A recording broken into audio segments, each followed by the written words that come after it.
Hello, everybody. This is Richard Stutzman, and I just wanted to share with you that I will be sharing this coming week every day a 60 seconds of what words of knowledge is all about. And the word of knowledge can be a definition of conviction, impression, a divine knowing, a supernatural insight. It can be a word of knowledge. It can be understanding people's circumstances, situations, and problems, knowing what to do with it, information in the presence and in the past. And God says in 1 Corinthians 14:1, pursue love and earnestly desire the spiritual gifts, especially that you may prosper. And so I just wanted to share with you the 10 different ways that you can receive words of knowledge. And the first one's going to be is you can read it. You may see it over somebody's head. You may see it over somebody's body. I was at a Starbucks coffee and I saw above a young lady and just called pain, pain, pain. So besides seeing it, I actually heard it screaming at me. And I'll have another video clip sharing more details about that. Number two, you can think it. You may have a mental impression of a condition that's just a flash of a thought that is just boom. Something like this would be like a word of knowledge like tapeworm.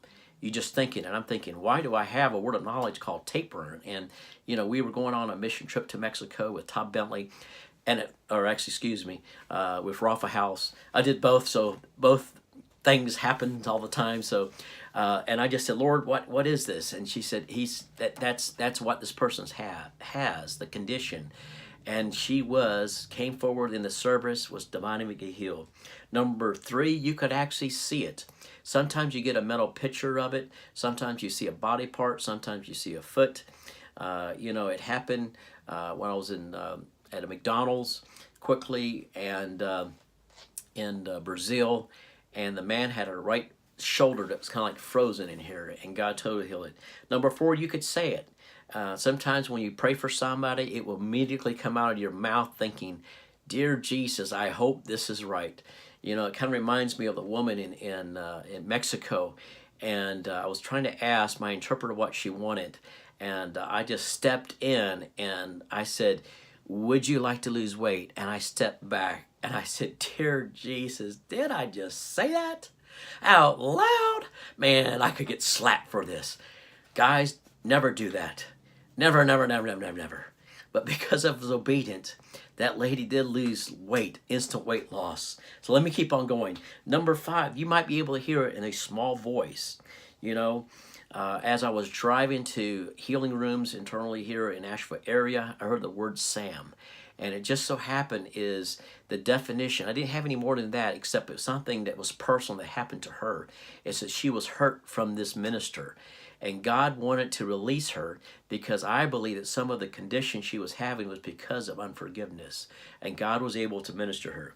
Number six, you can feel it. You can have sympathy pain. It can be in your right shoulder. It can be in your arm. And this is a gift. It really, when I was going over to India on a mission trip, and I got in this airplane, and all of a sudden I felt pain. I felt my heart feel like I was going to have a heart attack. I felt my left knee was hurting me. I felt my knee was going crazy on me. I mean, everything. I said, Dear Jesus, please tone this down because I got to be able to sleep. This is a long 10, 12-hour flight, and I want to get a little rest here, And so it was really, really tough on me because I was filling up on everybody's stuff. And one of these things like, Lord, just please turn it down. Number seven, you can dream it. We've had vivid dreams where a lot of times in my mind it had demonic attacks, strategy of the enemies that the enemy wanted to come in, and it was for us to interpret what the enemy was going to do so we can prophesy against it and command it to be ceased and silent. And so, I just woke up one morning, a minister gave me a word, and I woke up in the dream saying, I have a choice. I have a choice. I can either believe it, I can discredit it. And you know what? I discredit it. Because what God wanted to do is rely upon who He wanted to do. Number 8, I call it the knower gift. You know that you know that you know. That God knows. I call it the James Gall. You just know in your stomach. It's none of the above. You just know that you know that this is the word of the Lord, it just hits you like a rock. You know, number 9, you can have a open vision. You don't have to have the seer realm, a seer gift to do this at times. I believe that God can just open this up where you just look like you're looking at x-rays. It just opens up, it plays out in front of your eyes. I had it happen in a service with an individual that was not misbehaving, and it just zoomed in from a camera point of view and just was able to see from their perspective what was going on. And so God was able to bring resolution here. And so the other thing you can have, I call it, the last one is, I call it the Mimi. It's picture-in-picture where you actually have ability to look at somebody's chart, and you can say, okay, here's the file. Say this is my name, Richard Stutzman, and then you can say diagnose down here, and then you can zoom in and find out, okay, he is in perfect health. I'm not going to prophesy the opposite or a negative word here over my life, you know, and so it allows you to open up, and I'm like, man, that is so awesome, and it actually happened.